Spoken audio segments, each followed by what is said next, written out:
think that, there is good reasons to still be constructive.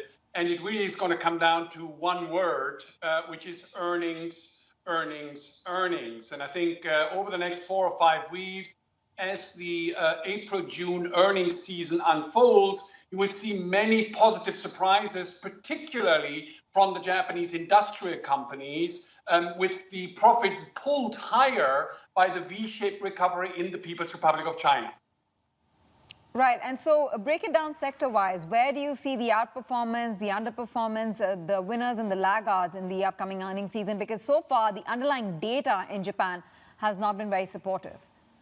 That's exactly right. And, I think you still want to focus on the Japanese exporters, particularly on the Japanese capital goods companies like Nidec, companies like Komatsu, company like Fujitsu, like Kion's. That's where the big gearing into the, Chinese-led Asian recovery, that's where the benefits are going to be coming from. Against that, you want to be a little bit more careful on particularly the Japanese banks, with, of course, the banks' margins continuing to be depressed and held down by the Bank of Japan's zero interest rate policy.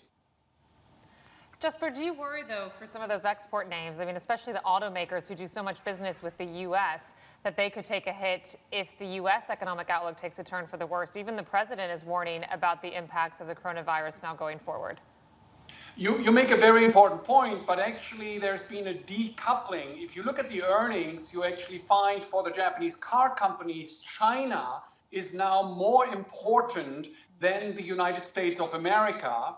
And then the second thing is that Japanese car companies, Toyota and Honda in particular, had a very, very downbeat outlook for the United States markets even before the corona crisis hit. So when you look at the inventories, you actually find that there isn't a huge negativity coming from the United States. And even if America does not do a V-shape, the benefit from China is going to overwhelm and will boost Japan's car companies.